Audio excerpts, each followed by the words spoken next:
Muy buenas tardes, amigos. Soy Manuel Rojas, presidente de la Liga Iberoamericana de Astronomía desde Lima, Perú. Hoy, domingo 11 de junio del 2023, continuamos con una semana más de charlas astronómicas de la Aliada en este maravilloso ciclo que nació a raíz de la pandemia del COVID-19, pero que ha permanecido hasta la actualidad y bueno, y piensa seguir por si acaso por bastante tiempo más. Así que hoy tenemos como invitado a un conocido amigo de la Aliada, nuestro amigo Brian González Vázquez, desde Buenos Aires, Argentina, quien es divulgador de astronomía aficionada, creador del proyecto Mochileros Astronómicos, planetarista y escritor. Brian nos va a dar la interesante charla denominada Tránsitos y Ocultaciones Planetarias. Agradecemos, como todas las semanas, a la plataforma Rastros de Guerra de nuestro amigo Juan Carlos Flores, quien gentilmente nos proporciona su plataforma Zoom. Adelante, Brian, buenas tardes. ¿Qué tal? ¿Cómo están? Hola Manuel y hola a todos los que están acá conectados. Bueno, un gusto estar acá después de tanto tiempo. Y bueno, espero me escuchen bastante bien. Pues sí, me encuentro en Argentina, aunque veo que por acá hay conectadas varias personas de la ciudad de Entre Ríos. Yo estoy ahora en la ciudad de Gualeguay, para los que sean de Entre Ríos. Me encuentro en Gualeguay trabajando justamente con un planetario. Así que si tienen la oportunidad de venirse por acá, se pueden acercar a la costanera de Gualeguay y bueno, van a poder disfrutar de un show de planetario en vivo con lo que estoy acá haciendo hasta el martes. Así que si no pueden venir, no importa.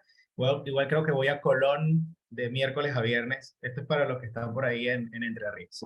Así que cualquier cosita, bueno, me contactan luego. Y pues la charla que voy a dar a continuación tiene que ver justamente con tránsitos y ocultaciones, pero bueno, voy a hablar un poco sobre mi proyecto para aquellos que no me conocen todavía. Mochileros Astronómicos es un proyecto personal que inicié hace aproximadamente unos 5 años hasta el 2022. De este proyecto lo que se dedicaba o lo que ha hecho es realizar viajes de turismo astronómico y obviamente también de turismo, digamos, sudamericano, conociendo lugares maravillosos de lo que es este continente, pero a su vez aprovechando no solo los lugares maravillosos que tiene este continente, sino también enseñando astronomía en los lugares donde, digamos, no hay esos accesos para la divulgación, como pequeños barrios o lugares alejados de las grandes ciudades, donde no hay, digamos, estos recursos para impulsar las ciencias, ¿no? Esto es lo que ha sido un resumen de mi viaje, como les dije, hasta el año pasado. Actualmente estoy radicando en Paraguay, pero como estoy trabajando con planetarios, entonces me voy desplazando por Argentina, por Uruguay, y así voy haciendo todos estos viajes, pero mantengo más tiempo en Paraguay en esta época, ¿no? Ya, digamos, viajo solamente para trabajar en los planetarios. Soy autor de 2 libros, el primero de ellos es El Planetarista, el cual es un resumen o una recaudación de toda la información que recogí sobre los planetarios que visité en Sudamérica, y mi novela de ciencia ficción, Migrantes a Marte, que publiqué en el año 2021. Ahora bien, bueno, esto tiene un poco que ver con un curso que hice, permítanme, dejo de compartir, porque de hecho más adelante es donde está la presentación que he preparado para vosotros, ¿no? Pido disculpas y ahí comparto la página de la charla de hoy. Bueno, aquí vamos. Vamos a ir a un tema del tiempo que seguramente muchos de ustedes ya conocen y tiene que ver precisamente con... ¿me habilitas un instante, Manuel, para compartir la presentación? Discúlpame. Sí, no hay problema. Dame Solo, a solo ver, un rato. habilitado. Ahí voy. Listo, ahí estamos. Ahora sí. Bueno, la razón que me llevó, por así decirlo, a crear esta presentación fue que justamente en este mes de junio, el día 4 de junio, el planeta Venus llegó a su máxima elongación este. De hecho, en estos días pueden ver ustedes al planeta Venus muy, muy brillante en el cielo del oeste, en las horas del atardecer. Y el día 6 de junio, o sea, el 4 de junio Venus llega a su máxima elongación y el día 6 se cumplió un año más del último tránsito de Venus. Y ese último tránsito de Venus, que fue en el año 2012, fue uno de los eventos astronómicos que vi y que me causó muchísima intriga y que me puso a mí incluso a estudiar mucho más sobre lo que es la astronomía, ¿no? Porque yo sí decía, wow, si los tránsitos de Venus ocurren 2 veces en un periodo de 105 años. Entonces, ¿cómo fue que nosotros logramos medir este tema de los tránsitos, ¿no? Y todo esto me llevó básicamente a hacer estos estudios sobre la astronomía y los tránsitos y qué tiene que ver esto con la charla de ahora. Bueno, tendríamos que remontarnos a la historia para poder entenderlo un poco más, ¿no? Y nos vamos al libro de Nicolás Copérnico, La Revolución de los Cuerpos Celestes, donde él plantea por primera vez el concepto de la unidad astronómica como concepto de medida o como unidad de medida de las distancias de los planetas. No solamente el tema de la unidad astronómica, sabemos que el libro de Nicolás Copérnico es más conocido por haber cambiado el paradigma del geocentrismo al heliocentrismo, pero en sus escritos él también denomina la unidad científica como la unidad astronómica, perdón, como forma de medida de las distancias de los planetas, aunque no les da un valor absoluto, justamente porque no se conocían tales valores, no se conocía como hoy día lo conocemos. Y esto llevó a que a lo largo de la historia de la humanidad, pues fuese el paralaje, en este caso estamos hablando de trigonometría, básicamente la desviación desde el punto de vista del observador hacia un objeto en el cielo, eh, a lo largo, digamos, de un periodo de tiempo, fue lo que llevó a que fuese la medida estándar, por así decirlo, ¿no? El paralaje era lo que se usaba desde estas épocas para poder medir las distancias aparentes de los objetos, pero nunca podían ser tan exactas, o sea, no hubo tantas exactitudes en cuanto a la definición en valor real de lo que era la unidad astronómica. Bueno, aquí podemos ver un poco de ejemplo de lo que me refiero con el aporte de Copérnico. Voy a adelantar esto un poco, estamos hablando del sistema geocéntrico, él lo cambia a lo que es el sistema heliocéntrico y bueno, plantea las unidades astronómicas, ¿no? Pero volviendo al tema, para esos mismos tiempos, unos años después, teníamos a Johannes Kepler y Tycho Brahe definiendo las leyes del movimiento planetario por consecuencia de los movimientos retrógrados del planeta Marte y las numerosísimas observaciones que se hicieron del planeta Marte. Pero también Johannes Kepler había intentado medir las distancias hacia el planeta Marte a través de las unidades astronómicas, pero como no había una referencia per se, se decidió aún por los paralajes. Esto también aplicado al planeta Venus y al planeta Mercurio, ¿no? Que eran los planetas, por así decirlo, más cercanos digamos, de forma visible, ¿no? De forma visual antes de la invención del telescopio. Posteriormente, y ya después de la invención del telescopio, tendríamos en escena a Giovanni Cassini, quien realizó una de las mediciones más interesantes y que por supuesto tuvo mucho que ver con los cambios que se produjeron a nivel de medición de distancias planetarias, ¿no? Porque Giovanni Cassini, en conjunto con otro observador llamado Richard Pryor, si mal no recuerdo su nombre, este segundo astrónomo se fue a la Guyana francesa, a la ciudad de Cayena, y realizaron un paralaje sobre la distancia hacia el planeta Marte, lo cual o lo cual hubo errores, digamos, de medición, especialmente porque en ese entonces se estaban usando relojes de péndulo y los relojes de péndulo solían desfasarse, no solamente por el campo gravitacional, sino también por las altitudes, o sea, los temas de altura y ¿cómo se llama esto? El bamboleo que se daba por las mareas en el momento que salía el barco de Europa hacia América. El bamboleo de los barcos desfasaba los relojes solares, por lo cual las mediciones que se hicieron de paralaje o de distancias de la Tierra a Marte no fueron exactas. Pero fue uno de los intentos más, digamos, famosos y que incluso están documentados sobre este intento de mostrar o de medir la distancia hacia el planeta Marte. Y aquí es donde yo encuentro, pues, una de las respuestas que a su vez a mí me generó muchísima intriga y que hoy día me sigue causando como esas ganas de decirlo a todo el mundo, ¿no? Como decía como decía Carl Sagan, que cuando uno se enamora de la astronomía o de la ciencia, es como estar enamorado y quiere decírselo a todo el mundo. Algo así decía Sagan, ¿no? Edmund Halley no solamente predice la órbita o el regreso del famoso cometa que lleva su nombre, el cometa Halley, sino que él también tenía entendido que para el año 1761 iba a haber un tránsito del planeta Venus, ¿no? Según los antiguos registros y según las mediciones del movimiento del planeta Venus, él ya sabía que para 1761 iba a haber un tránsito al cual propuso hacer su observación, el cual anuncia pues realizar el paralaje de Venus, o sea, la medida de la distancia del planeta Venus y del Sol, aprovechando esta efeméride.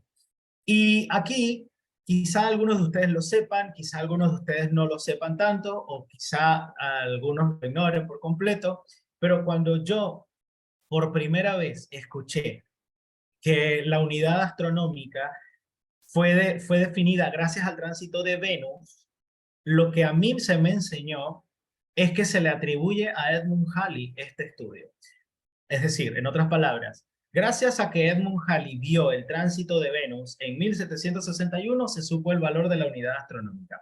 Eso no es del todo correcto, porque Edmund Halley en sus mediciones, a pesar de todos los intentos o a pesar de el esfuerzo que hizo, sus mediciones fueron erróneas, es decir, que los números no le dieron la unidad exacta, porque en ese entonces no se manejaba el concepto de kilometraje, no se manejaban las millas, por así decirlo, sino que las unidades de medida quizá eran distintas.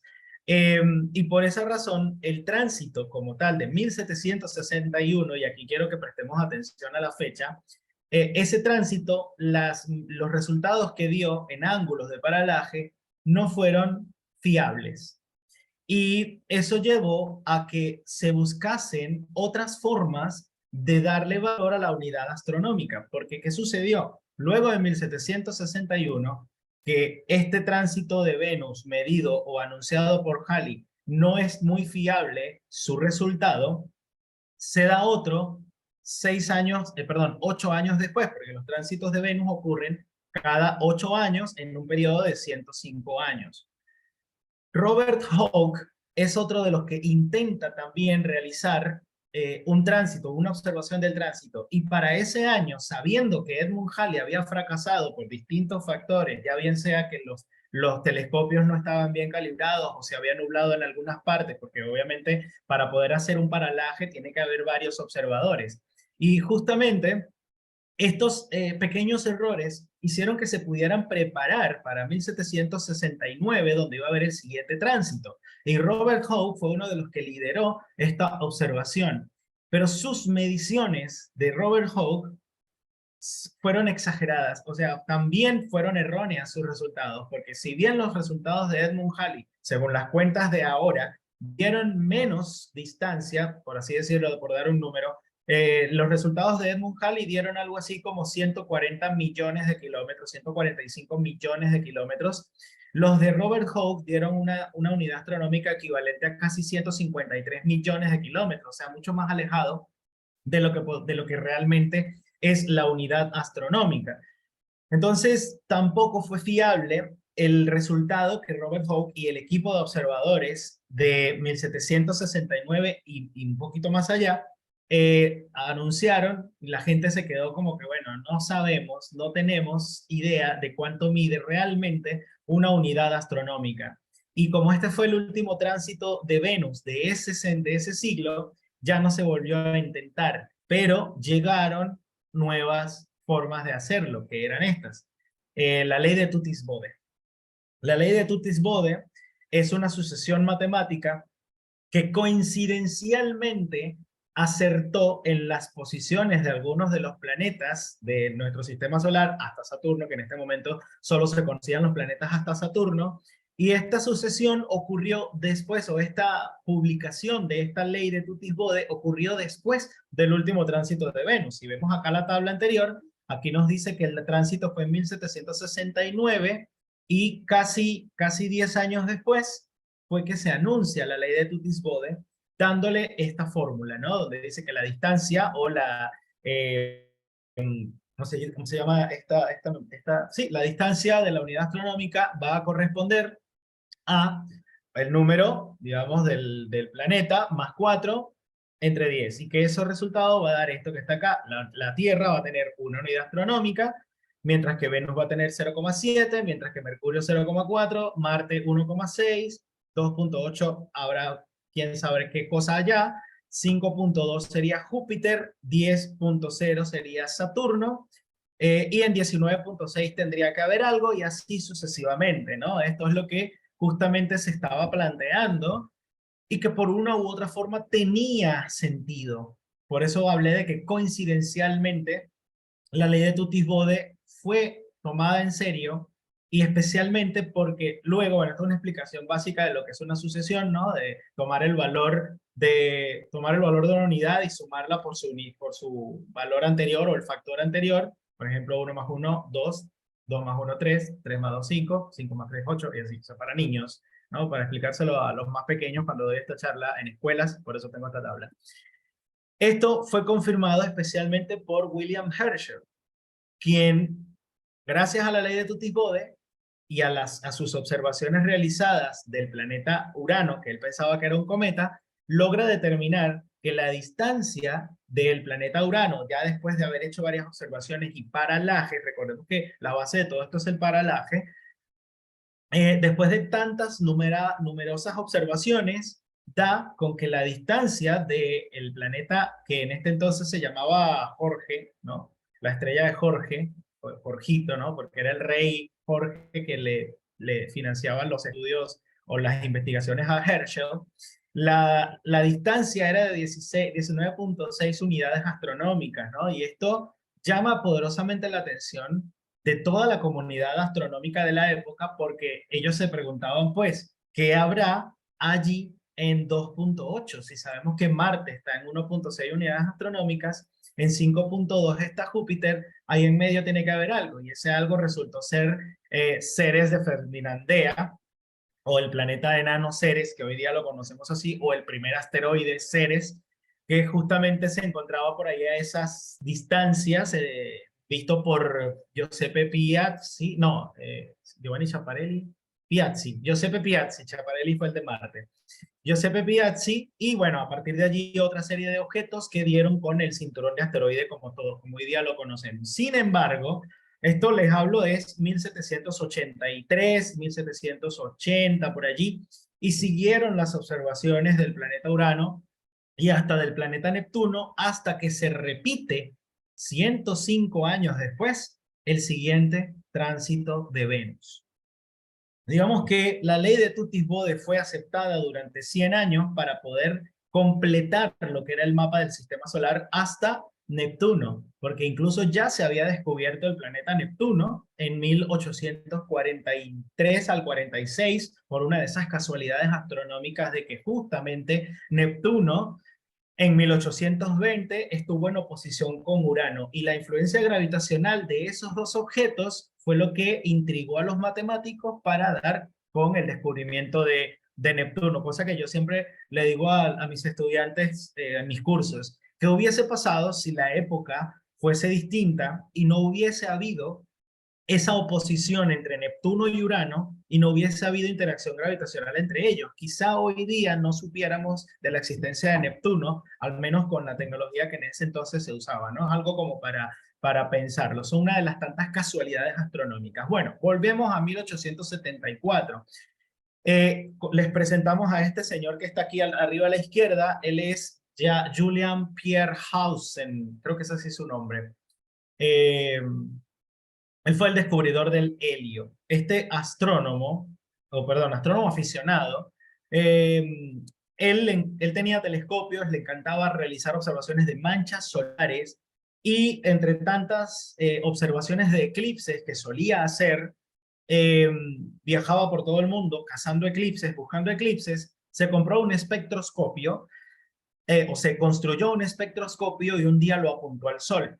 Dato, los elementos químicos que se han descubierto en la Tierra desde la antigüedad, básicamente desde la invención del espectroscopio, los instrumentos siempre encontraban elementos acá en la Tierra, pero fue este señor, Jules Pierre Hansen, quien descubre el helio proveniendo del Sol, el helio, el elemento, ¿no?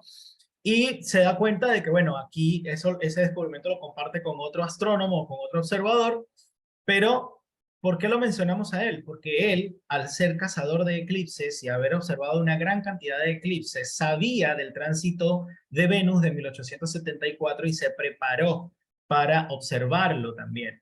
Entonces, él se va hasta Japón, que era donde se presumía se iba a ver mucho mejor, y preparó toda una campaña, preparó toda una serie de elementos, e incluso esta maquinita que ustedes ven acá, que parece una escopeta, es lo que se llama la escopeta fotográfica. Fue uno de los inventos que él mismo realizó para poder tomar fotografías en secuencia. De ahí es como salen es la precursora de lo que es el cine el día de hoy, porque tomaba fotografías con varios segundos de exposición, pero una detrás de otra, ¿no? Y a partir de allí es que se empiezan a hacer los carretes y toda esta serie de tecnologías que dan avance al cine. Esto todo tiene una cosa interesantísima, la historia de este señor, ya les invito a que la busquen. ¿Y qué pasa en 1874? Pues todo sale mal. Se nubla en muchos lugares.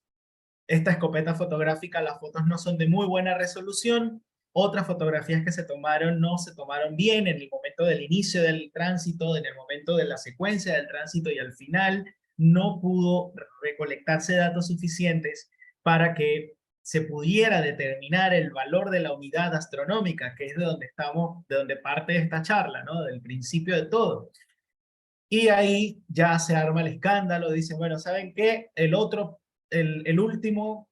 tránsito de Venus que vamos a tener va a ser en 1882. Astrónomos del mundo, por favor, vamos a ponernos las pilas, porque si no lo medimos en este siglo, nos vamos a morir todos y nadie va a saber cuánto mide la unidad astronómica. Y en 1882 con grupos de alemanes, estadounidenses, japoneses, europeos en general.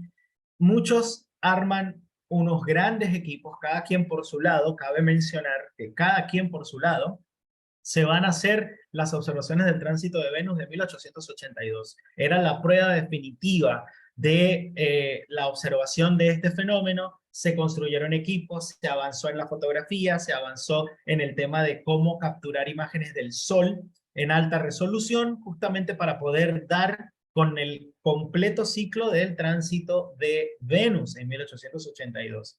Se realiza, pero sucede algo. Para 1890 a 1895, nadie había publicado sus resultados. Y nadie quería publicar sus resultados, porque decían que sus resultados eran de ellos y que eran ¿cómo se dice? Sus resultados eran los mejores o los más cercanos. ¿Eh? Hasta que este señor llamado William Harkness de los Estados Unidos, de uno de los observatorios de los Estados Unidos, publica en uno de sus artículos lo siguiente: el paralaje solar y sus relativas constantes. O sea, él hace todo un mapa o toda una cuenta de las distancias o unidades de medidas para la época. Ya se había creado el sistema internacional la unidad del metro, ya se había creado, digamos, ese congreso, ese consenso de, bueno, determinar cuánto vale o cuánto equivale un metro. Y este señor publica sus resultados, ¿no? Donde acá dice que la distancia media de la Tierra al Sol iba a corresponder a 92.796.000 millas, ¿no? Eso los Estados Unidos y su unidad de medida, que se acercaba a kilómetros a 149.342.214 kilómetros. Esto fue como decir lo más cercano, pero no era el valor real igual de lo que es la unidad astronómica. O sea que al final, y a pesar de que se publicó esto, no era la medida oficial de la unidad astronómica. Entonces, bueno, siguen pasando los años. Aquí en este lugar, en este tipo de trabajos, influye mucho, que es lo que también yo hablo de las casualidades astronómicas, porque en 1895 uno de los astrónomos que andaba por ahí peleándose para poder hacer sus observaciones era Percival Lowell. Y como Percival Lowell no tenía equipos propios para hacer sus observaciones, va y dice, bueno, ¿saben qué? Agarren sus telescopios, agarren sus observatorios y bueno, váyanse a sus casas, que yo me voy a construir mi propio observatorio con mis propios equipos. Y ahí, en 1894, 95, 96, se inaugura el Observatorio Lowell, donde él empieza a hacer sus propias observaciones y bueno, da con Plutón y las predicciones y todo lo demás. Después viene el 2012, que es donde entro yo en escena. No, mentiras, nada que ver. Pero yo vi el tránsito del 2012, no vi el del 2004, pero sí vi el del 2012. Y recuerdo que participé desde el Planetario Humboldt de Caracas, conjuntamente con el Instituto Venezolano de Investigaciones Científicas y otros astrónomos de Colombia, para realizar el paralaje de la observación o de la medición del tránsito de Venus. Para mí, en esa época, 2012, era algo de diversión. ¿Por qué? Porque ya se venía haciendo con los tránsitos de Mercurio, pero en este sentido yo lo vi como un hobby. Dije, bueno, vamos a ver, voy a colaborar con esto, pero yo no sabía lo que yo estaba realmente haciendo. Claro que mis datos, mi contribución no tiene mucho que ver porque yo lo hice más como por apoyar al equipo de Planetario, ya que era una actividad divulgativa. Este evento se hizo con muchísima gente y entre todos estábamos ahí llenando formularios y cosas de las cuales, bueno, no me quedaron ninguna de las fotos, salvo estas, pero me entero luego que los astrónomos, investigadores de varios países en el mundo, y gracias a la tecnología que había avanzado desde 1895 para acá, la unidad astronómica se definió en esto, 149.50 metros, o sea, 149 millones de kilómetros. ¿A qué quiero llegar con esto? Que no fue sino hasta el año 2012 cuando la Unión Astronómica Internacional por fin dio con el verdadero valor de la unidad astronómica. Cosa que a mí en este caso les comentaba que mucho se le atribuye a Edmund Halley, ¿no? De las cosas que yo he venido escuchando desde hace mucho tiempo, es que le adjudican quién inventó la unidad astronómica, Nicolás Copérnico, y quién le dio valor, Edmund Halley, ¿no? El verdadero valor fueron las contribuciones de todas estas personas que mencionamos y otros que omití para poder darle valor a la unidad astronómica, ¿no? Y todo esto tiene que ver con los tránsitos, no solamente de Venus, sino también de Mercurio, que con Mercurio, digamos, es un poco, no es tan difícil, de hecho es más fácil porque los tránsitos de Mercurio son más frecuentes, de hecho el próximo va a ser en 2031, si no me equivoco, y el último fue en 2019. Los tránsitos de Mercurio se dan mucho más frecuentes y también pueden usarse para este tipo de trabajos de paralaje, trabajos de medición de distancias de los objetos que estamos observando, ¿no? Pero esto es Venus y Mercurio. ¿Qué pasa con lo que está ahí afuera? ¿Por qué son tan importantes las ocultaciones? Bueno, o los tránsitos planetarios y ocultaciones. Vamos, por ejemplo, a la época de 1800, perdón, más moderno, 1980. Por la década de los 80, había un telescopio en un avión llamado Kuiper, que era previo al telescopio Sofía, que existe hoy día y que se está usando hoy día. Este telescopio Kuiper estaba buscando la ocultación de una estrella por el planeta Urano. Y escúchese bien, esto sucedió en una época en la que en ese mismo año la sonda Voyager estaba viajando hacia el planeta Urano. Y esto es un dato bastante interesante lo que les voy a comentar a continuación. Se sospechaba la composición del planeta Urano y este telescopio Kuiper fue usado para apuntar el planeta Urano y descubrir un poco de la composición de su atmósfera antes de que llegara la sonda Voyager cerca del final de los años 80.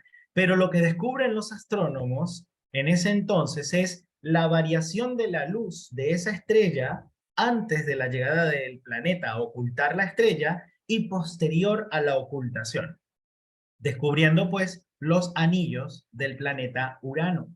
Y esto es un dato bastante curioso y un dato bastante interesante, porque fíjense ustedes que obviamente esto ya es una recreación. Cuando la sonda Voyager llega, todos los astrónomos estaban así, estaban re emocionados porque a principios de los años 80 se descubren estos hipotéticos anillos y no es sino hasta que la Voyager llega, que toma las fotografías y hacen la confirmación del descubrimiento de esto. Tanto así que muchos años antes, cuando se lanza la sonda Pioneer 10 y 11, no se conocía, fíjense ustedes que se dibuja al planeta Urano, vean aquí está Saturno, Urano y Neptuno se dibujan sin anillos. Las placas originales de las Pioneer tienen a Urano y a Neptuno sin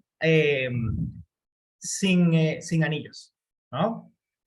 Entonces, incluso creo que la Voyager también, la placa dorada que está en el disco, o el disco de la Voyager, tampoco tiene a Urano y a Neptuno con anillos, porque no se habían descubierto sino hasta que la sonda llegó en 1986, 1987. Lo mismo sucedió, aquí está, por ejemplo, el acercamiento, ¿no? Y la confirmación de los anillos de Urano gracias al acercamiento de la Voyager. Y lo mismo sucedió con Neptuno. Sigue la sonda Voyager mandándose su viaje hacia el planeta Neptuno.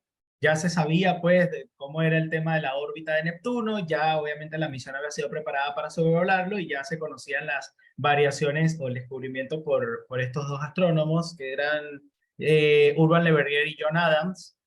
Y bueno, este era el mapa del sistema solar para 1890, por allí más o menos, 1850, ¿no? Con Neptuno de último de los planetas. Pero aquí está, otra observación de una ocultación que se da de Neptuno hacia una estrella antes de que la Voyager llegara. Y los astrónomos vuelven y descubren, gracias a una ocultación en este caso, descubren los anillos de Neptuno para cuando la sonda Voyager llegó en 1985, 86, qué sé yo, ya le manda las fotografías y dicen, bueno, listo. Perdón, la ocultación se detecta en el 87 y la sonda Voyager llega a inicio de los años 90 a Neptuno y ahí es donde nos confirma la presencia de anillos gracias a las fotografías que tomó, ¿no? Aquí están algunas de las fotos. Y bueno, este es del James Webb, una de las más recientes del telescopio James Webb, donde se ven algunas de sus lunas y las divisiones de sus anillos.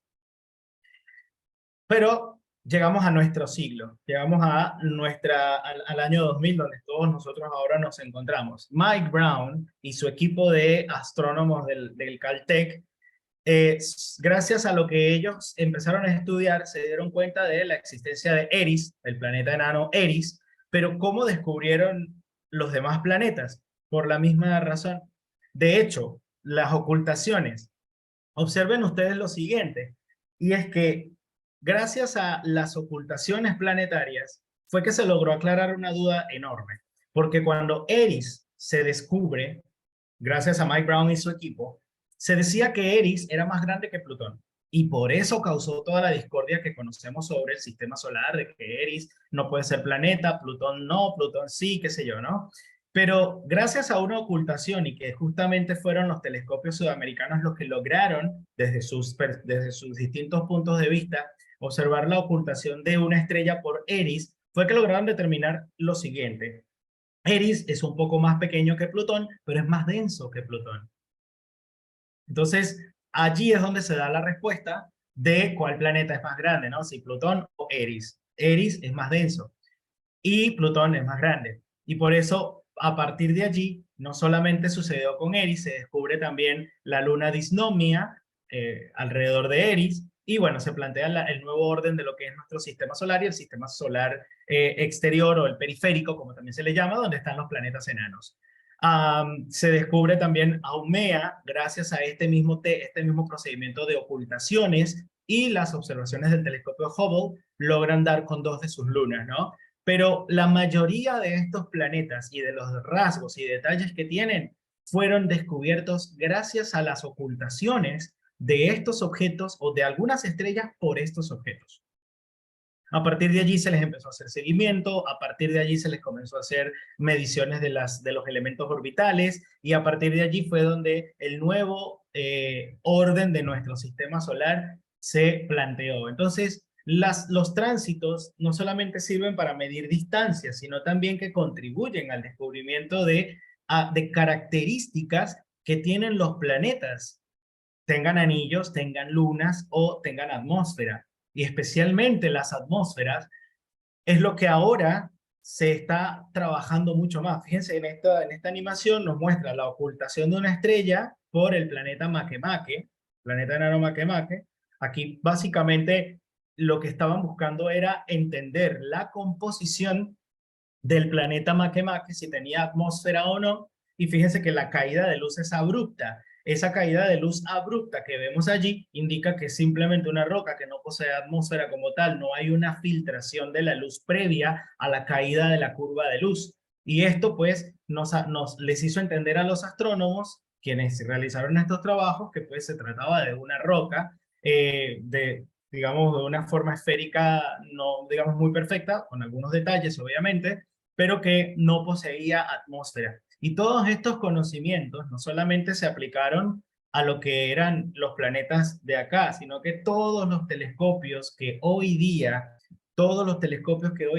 están explorando otros sistemas solares, es decir, los planetas extrasolares, tienen como principio no solamente estudiar la composición de estas estrellas, sino también detectar los tránsitos. Hoy día, cualquier planeta extrasolar se estudia a partir de sus tránsitos. Por ejemplo, el telescopio TESS, el Kepler y el James Webb, que son uno de los más modernos, por así decirlo. El Kepler ya obviamente pasó a mejor vida, ¿no? Ya el Kepler ya está inutilizado, pero hoy día el telescopio TESS y el telescopio James Webb, más los futuros telescopios que se van a enviar al espacio, justamente ya tienen como misión estudiar los tránsitos para poder realizar un mejor trabajo y así poder alimentar un poco más esto de los planetas extrasolares y los planetas potencialmente habitables. Aquí podemos ver, por ejemplo, lo que fue la misión Kepler, y esto es parte de lo que es la misión TESS y cómo hacen sus estudios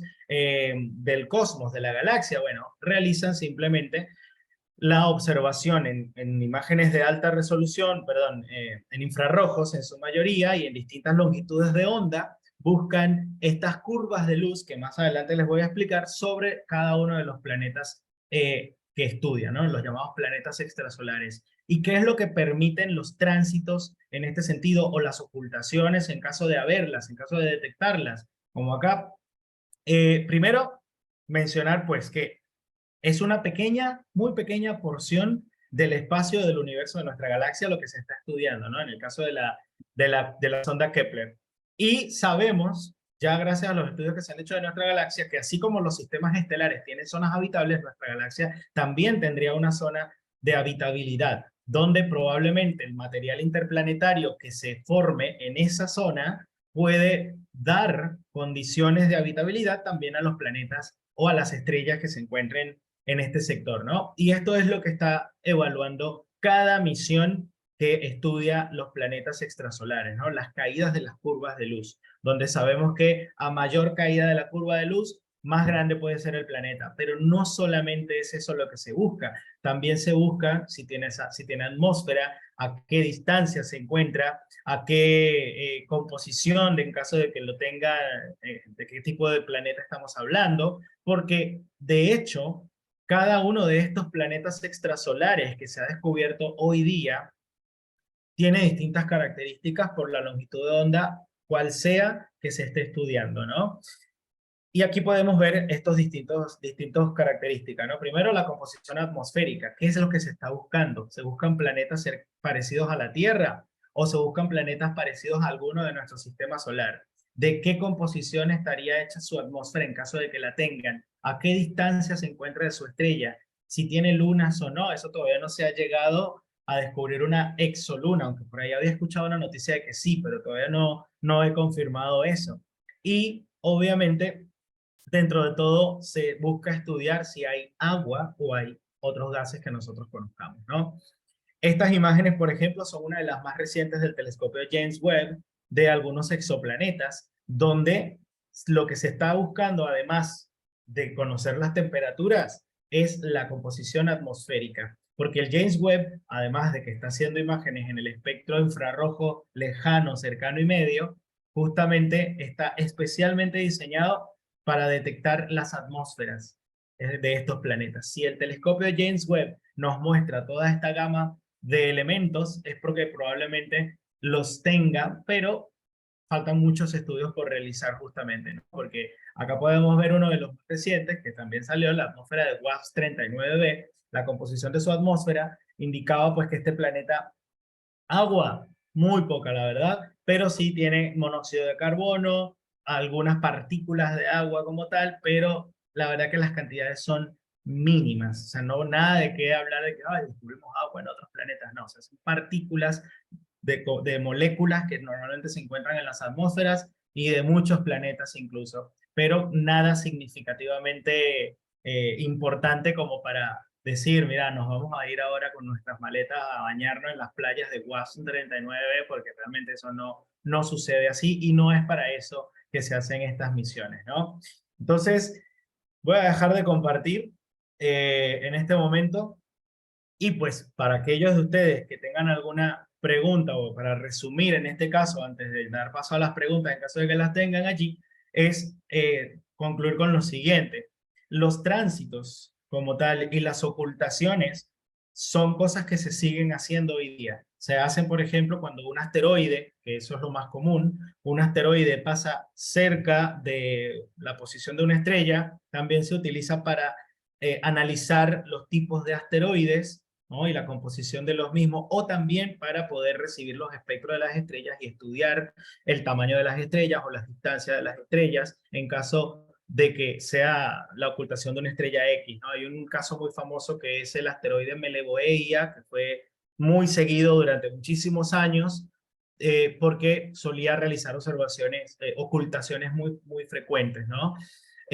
También están las ocultaciones de la Luna hacia el planeta Marte, de la Luna hacia Saturno, de la Luna hacia Júpiter, que se dan de vez en cuando y que también sirven para poder estudiar un poco, no solamente para la parte fotográfica, que es maravillosa la fotografía planetaria, sino también a nivel de estudio planetológico, se utilizan estas ocultaciones para detectar un poco lo que es las características de la Luna o las características del planeta en sí. Y para finalizar, los eclipses de sol, por ejemplo, también tienen un fenómeno bastante interesante que yo lo he llegado a ver dos veces en los dos eclipses totales que observé, que es que justamente cuando la sombra de la luna está tapando el sol en su totalidad, los que estamos observando desde la Tierra, los que estamos debajo de la sombra, vemos una perturbación un tanto extraña eh, que tiene mucho que ver con, no recuerdo, si tiene un nombre, ya ha sido estudiado incluso, pero la forma en la que se ve el suelo y las sombras durante la etapa de la totalidad es parte también de eso, es una ocultación lo que estamos observando, ¿no? Esto probablemente contribuya a el descubrimiento de nuevas cosas en el futuro y especialmente con las lunas de nuestro sistema solar que tienen atmósferas. Por ejemplo, la luna Titán, la luna Encélado, que no tiene atmósfera, pero sí eyecta material hacia el exterior, entre otras como, por ejemplo, Tritón, que es una de las lunas que no se ha estudiado muy bien en nuestro sistema solar.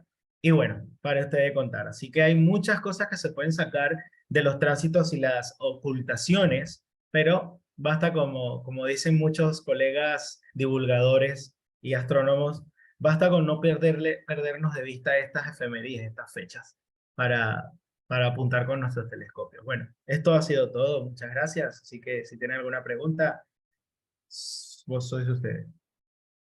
Muchas gracias, Brian, por tu interesante charla.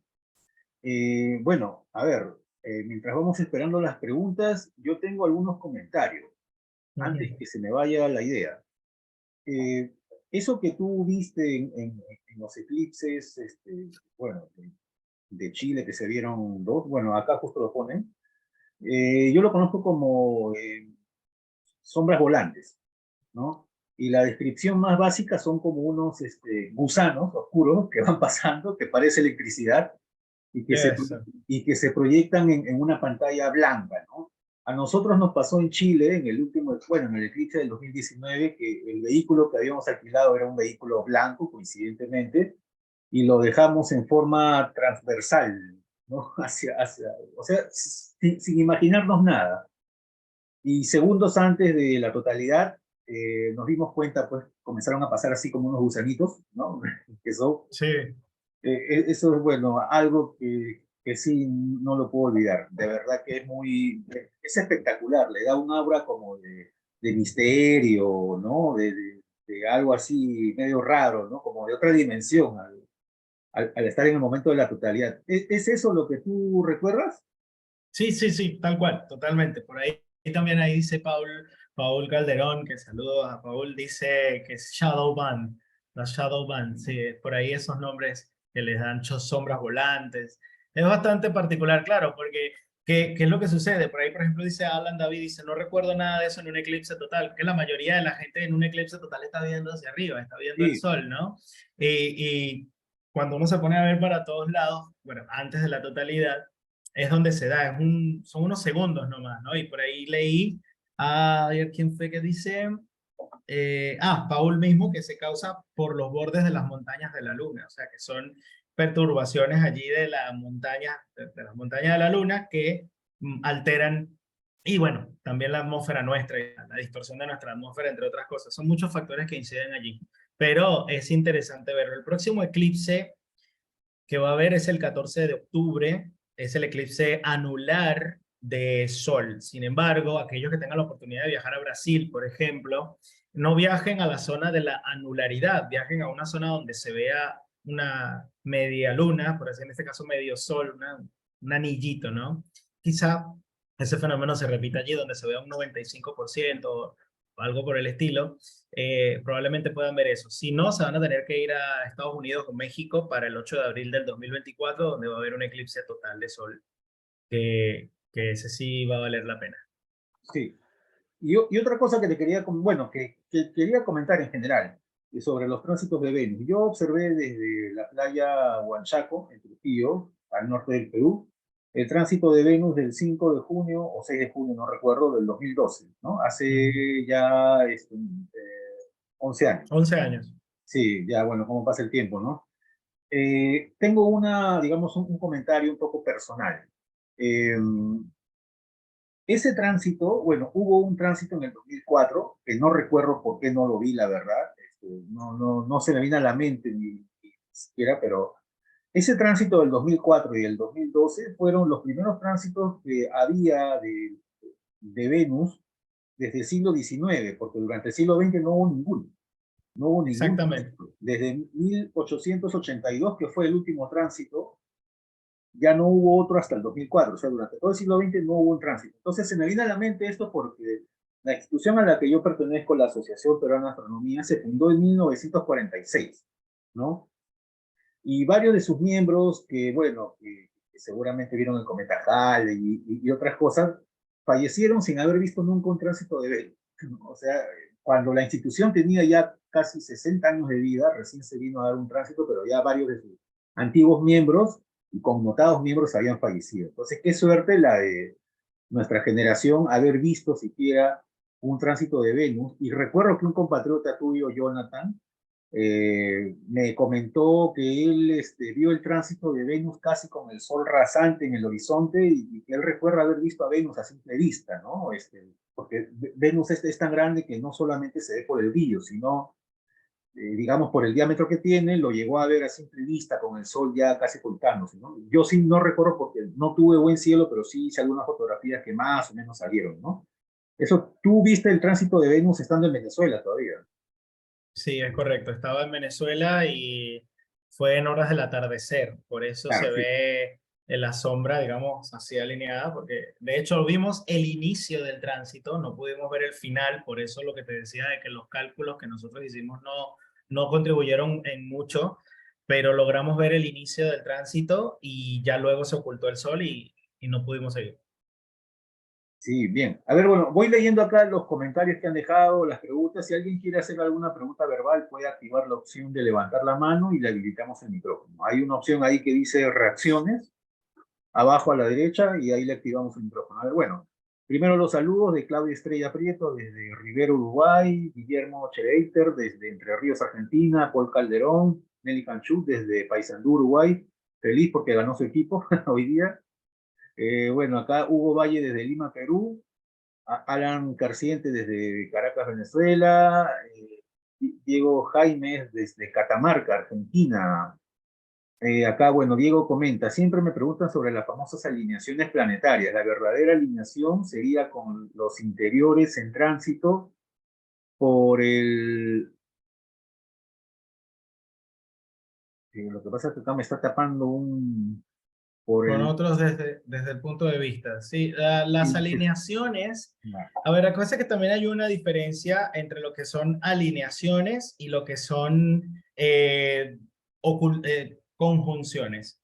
Las alineaciones normalmente son dos tipos. La primera que vemos desde la Tierra, que es un tema de perspectiva, que parece que los planetas están uno al lado, uno encima del otro, porque desde la Tierra los vemos sobre la línea de la eclíptica, pero no significa que los planetas estén alineados, porque si los planetas, de hecho, se ven enseguidilla, que eso le da mucha publicidad en las redes, por ejemplo, le da mucha publicidad de que hoy hay alineación planetaria, qué sé yo, la realidad es que los planetas, por así decirlo, están sobre la línea de la eclíptica, pero están en su propio orden en el sistema solar. Ahora, otro tipo de alineación que hay son las que llamamos conjunciones internas u oposiciones. Las conjunciones internas son cuando, por ejemplo, ocurre un tránsito de Venus o tránsito de Mercurio, es porque están alineados en sus órbitas el Sol, Mercurio o Venus y la Tierra. Eso es una conjunción inferior. Mientras que una oposición es cuando escuchamos, por ejemplo, la oposición de Marte, que es cuando el planeta Marte se acerca en su punto orbital lo más cercano a la Tierra. Luego tenemos a la oposición de Júpiter y la oposición de Saturno y así. Recientemente creo que el planeta enano Ceres estuvo en oposición con la Tierra. Entonces, ¿qué quiere decir eso? Que orbitalmente no necesita estar visible en el cielo, pero en su órbita, si pudiéramos observar el sistema solar desde el cenit, pudiéramos ver, por supuesto, que los planetas están en una línea. Ahora, ¿qué es una conjunción? Una conjunción ya es cuando desde la perspectiva de la Tierra parecen los planetas estar uno al lado del otro, o la Luna al lado de una estrella, o varios objetos desde la perspectiva de la Tierra parece que están uno al lado del otro. Y para que se pueda considerar una conjunción, tiene que haber menos de 5 grados de arco de separación. Entonces, por esa razón llaman mucho la atención y esa es la diferencia que hay entre las alineaciones. Las verdaderas son las que se dan desde la vista cenital del sistema solar, cosa que no podemos hacer. Y las alineaciones falsas son las que vemos desde la Tierra cuando los planetas están sobre la eclíptica, que ahí incluso aprovechan los astrólogos de decir, ay, que tenemos alineación de los planetas y que te va a ir bien en el amor y qué sé yo. Esa es la diferencia. bien, a ver, acá, bueno, Paul Calderón escribió, se llaman Shadow Band, claro, se refería a la pregunta anterior y se teoriza que la causa son las montañas del borde de la Luna, sí. Bueno, acá destaco que dice se teoriza, o sea, creo que todavía no es una explicación definitiva, ¿no? Contundente a este fenómeno que es muy extraño, ¿no? Cada eclipse, bueno, tú que has visto dos, yo también, así que estamos en empates, eh, eh, creo que estarás de acuerdo conmigo en que cada eclipse es distinto. Así que Sí, bueno, sí. bueno, acá Guillermo dice, excelente, muy interesante charla. Hugo Valle, excelente charla, muy buena investigación. Diego Jaimes, excelente charla, Brian, como siempre, bro. Dice.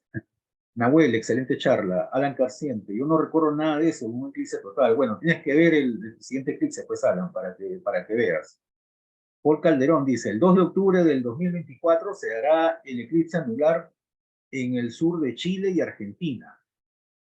Eh, bueno, de repente tú estás ahí, más que seguro, ¿no? Yo personalmente tengo la experiencia del eclipse anular de 1995 y es un eclipse interesante, es un eclipse, digamos, es un caso particular de eclipse parcial, pero no se oscurece como un total, por si acaso. No esperen, digamos, basta que haya un pedacito de sol, aunque uno no lo crea, para que la luz todavía sea más o menos fuerte, ¿no? Pero bueno, si los que tienen suerte de verlo, lo ven, ¿no? Nelly Hanchuga, excelente charla, un placer escucharte. Paul Calderón, yo también vi el tránsito de Venus en el 2012, en la costa, de punto... Lo que pasa es que hay acá una cosita que me tapa mi pantalla, dice, en la costa de punto fijo puede ser, y sí lo vi a simple vista cuando el sol estaba sobre el océano. Sí, sí, efectivamente, Paul. Como te digo, yo tengo un amigo, compatriota de Brian, que lo vio a simple vista, y bueno, en el caso tuyo también, ¿no? Nahuel, saludos desde Catamarca. Paul Calderón, impacta mucho poder ver la silueta del planeta a simple vista. Efectivamente, sí. debe ser muy impactante, ¿no? Afectuoso saludo desde Villa Ángela, Chaco. Miguel Villalba, hola Miguel. Alan Carciente, yo intenté ver un tránsito de Venus y de Mercurio, desistí. No se veía nada desde Caracas. ¿Qué pasa, Alan? ¿No ves eclipses, no ves tránsito? No, que hay un tema ahí contigo, creo, que no... Los eclipses, por ejemplo, el último eclipse de Mercurio, el eclipse, no, el tránsito de Mercurio, el último que yo logré ver desde Venezuela fue en 2016, si no me equivoco. Y se veía cenital, fue cenital. De hecho, estuve, yo recuerdo, en la ciudad donde vivía, con un telescopio apuntando el sol y proyectándolo en una hoja. Y como estaba yo solo y estaba en la calle, mucha gente pasaba y me veía así como que, ¿qué onda este loco, no? Porque nadie tenía idea de qué era lo que estaba pasando realmente. Pero sí, fue una experiencia muy bonita. Y el del 2019, que fue en noviembre del 2019, el tránsito de Mercurio, lo vi en la ciudad del El Bolsón, en Argentina, también con un grupo de astronomía de allí.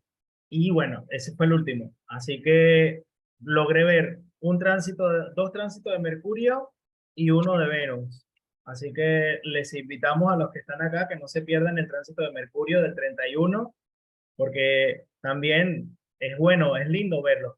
Tanto así que, por ejemplo, como para que tengan una idea, hay quienes piensan en ir a que pronto vamos a estar viviendo en el planeta Marte y toda la cosa, ¿no? Y lo más probable es que desde Marte podamos ver un tránsito de la Tierra en algún momento.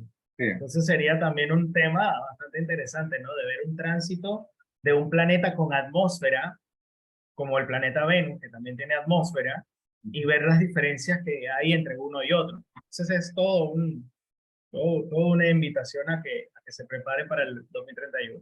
A que vayamos a Marte a ver la Tierra. De Bueno, mira, Mercurio, ¿no? yo he visto también dos tránsitos de Mercurio, uno en el 2016, que lo vi desde acá, desde mi casa, desde Lima, y el 2019 que lo vi desde Ica, al sur de Lima. Hice la prueba esa vez, recuerdo, bueno, y lo digo a raíz del comentario de Paul Calderón, que dice que impacta mucho ver la silueta del planeta a simple vista, en el caso de Venus.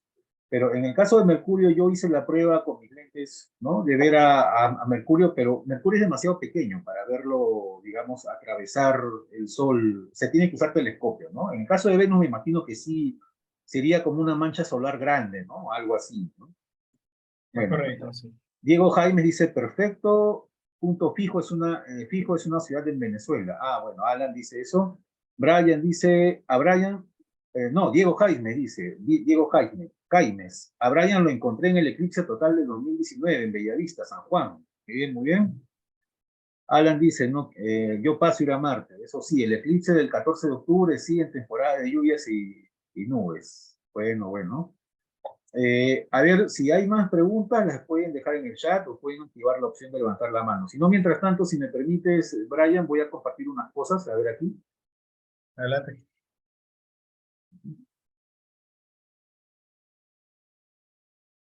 Ya. ¿Se ve mi pantalla? ¿Me puedes confirmar, Brian? Sí, sí, se ve. Bueno, a ver, vamos a pasar a los créditos finales. A ver. Bueno, como todas las semanas, agradecemos a nuestro amigo Juan Carlos Flores, propietario de la página Rastros de Guerra, por prestarnos muy gentilmente su plataforma Zoom, donde hacemos las charlas ya desde hace buen tiempo. Les voy a mostrar en un momento su página en YouTube para que entren a ver sus videos y puedan ahí poner un me gusta, ¿no? Bueno, y otorgamos este certificado de la aliada de asistente a Brian González Vázquez por su charla de hoy denominada Tránsitos y Ocultaciones Planetarias. Muchas gracias, Brian, por tenerte aquí por segunda vez y bueno, me imagino que habrá una nueva oportunidad también. Unas palabras, por favor, si pudieras. No, muchísimas gracias a ustedes. La verdad que para mí es un gustazo estar aquí compartiendo con todos ustedes y nada, sí cuenten conmigo para las próximas ocasiones. Con muchísimo gusto voy a participar con otros temas que se me ocurran. Gracias, Brian. Gracias. Bueno, y a quienes deseen contar con un certificado de asistencia a esta charla, pueden escribir a charlas.liada@gmail.com, charlas.liada@gmail.com. Recién hoy día tengo ya listos los certificados anteriores, así que sé que nos hemos demorado, bueno, pero nos vamos a poner al día ya entre hoy día y mañana, en estos días, así que un poquito de paciencia y se les manda los certificados que faltan. Bueno, pero si quieren un certificado de esta charla es charlas.liada@gmail.com. Y esta charla llega, como siempre, gracias al trabajo conjunto del profesor Jorge Colan y este servidor Manuel Rojas, quienes conformamos el equipo de charlas de la Aliada. Les voy a mostrar también, bueno, para que conozcan un poco, bueno, para que conozcan más, en realidad, del trabajo de Brian, a través de los planetarios de Sudamérica. Yo les invito a visitar su página web, que es esta, que está en wix.com, Mochileros Astronómicos. Ahí ustedes pueden ver cursos, bueno, comprar sus 2 libros que él ha escrito, bastantes novedades, así que están totalmente invitados a visitar esta página. Así que, eh, bueno, ¿quién mejor que Brian para ir hablándonos un poco de su página acá? Yo la voy mostrando y también su canal de YouTube, que está como Mochileros Astronómicos también, y están todos los videos de Brian ahí en su ruta por planetarios de Sudamérica. Son estas tus páginas, Brian, ¿no? Sí, es correcto. Ahí recientemente también subí algunos videos eh, de unos conversatorios que estoy haciendo que se llaman Chismecitos Astronómicos, donde hablo de estas cosas que hoy día les hablaba. Claro que yo no soy mucho de usar el YouTube, pero recientemente lo he estado activando con los Chismecitos Astronómicos, porque bueno, a la gente le gusta el chisme y qué mejor manera de aprender astronomía que a través de los chismecitos, ¿no? Hago unas charlas muy divertidas con unos amigos, no soy solo yo, y ahí nos ponemos a hablar de, ¿sabías que Tycho Brahe tenía una nariz que se ponía con grasa de animales y qué sé yo? Entonces, o que Tycho Brahe tenía narices que se cambiaba y así, o sea, son cositas que pueden ir viendo allí todos los viernes en la noche, los estamos haciendo. Y bueno, el Instagram es donde más actividad tengo. Ahí publico de vez en cuando historias, anécdotas, animaciones y cositas allí. Y bueno, ese es el merchandising de Mochileros Astronómicos que Manuel está mostrando ahí muy amablemente. Vendo stickers, cuento anécdotas, están mis libros, hay cursos que también doy, que están grabados, que pueden adquirir los cursos y tener sus 10, 6 u 8 clases, dependiendo del tema, para que aprendan un poquito más de astronomía. Entonces, eh, cualquier apoyo obviamente será bastante bien recibido. Gracias, Brian. Ahí veo que en YouTube has hecho, me parece, un video sobre la constelación de Gato, que ya no existe, ¿no? Sí, ahí, ese fue uno de los primeros videos que subimos sobre la constelación Félix, y también hay una serie de constelaciones obsoletas, pero está hacia el Instagram, digamos, aprovechando la movida de los seguidores y los reels y el dinamismo que ofrece esa página. Muy Acá en bien, Instagram, en YouTube, son videos más largos los que suelo subir, entrevistas y cosas así. muy bien. Bueno, entonces ahí te vamos a seguir. A ver, también les muestro, bueno, para que nos sigan en nuestras redes sociales, acá está el Facebook de la Aliada, Aliada Liga Iberoamericana de Astronomía, para que estén al tanto de todas las charlas, eh, actividades que realizamos, ¿no? Noticias astronómicas, bueno, le ponen un me gusta y nos pueden seguir en Facebook. También acá les muestro el Facebook de Rastros de Guerra, nuestra página patrocinadora de este ciclo de charlas. Ahí está, bueno, los videos históricos que hace Juan Carlos. Lo que sucede que acá en Sudamérica tenemos una historia en común, así que Juan Carlos es especialista en historia militar peruana y sudamericana en general. No solamente hace videos del estilo documental, sino también videos cortos. Y aquí, bueno, lo vemos a Juan Carlos ahí probando, haciendo experimentos con municiones, pólvora, no sé. Sería cosa de que ustedes mismos entren a ver los videos de Juan Carlos y les den un me gusta, ¿no? Ahí estamos. Y también esta charla está siendo grabada, va a ser subida dentro de unas horas al canal de YouTube Eliada TV, que es donde está el archivo de todas nuestras charlas anteriores para que ustedes, bueno, cuando gusten, hagan una maratón de videos astronómicos y lo divulguen, ¿no? Comenten esto entre sus contactos para que otras personas también nos sigan. Y si tienen ahí alguna sugerencia de charla, algún pedido, bueno, nos escriben también al correo charlasguiada y estaremos, pues, ¿no? Ahí, conversando. No se olviden de entrar a la web de la revista Universo Digital, que ya estamos en el número 67. La foto de portada de la nebulosa de Orión es de un compatriota mío, Giancarlo García, astrofotógrafo peruano, y ahí pueden entrar y bueno, descargar los demás artículos de la revista, los números anteriores, bueno, hay bastante material ahí. A ver, creo que eso es todo. Sí. Bueno, ya que no hay más comentarios en el chat, entonces nos despedimos. Muchas gracias, Brian. Espero que estemos en contacto próximamente. Y muchas gracias a todos por haber asistido el día de hoy. Nos vemos la siguiente semana con una nueva charla. Gracias, Paul. Acá está dejando un mensaje de despedida. Atento para la siguiente revista. Bueno, gracias, Paul. Y estamos en contacto. Muchas gracias a todos. Que tengan buenas noches. Hasta luego. Bueno, Chao, chao, chao. Noches, gracias. cuídense. Chao, chao. Gracias. Chao. Chao, muchas gracias. Chao, gracias.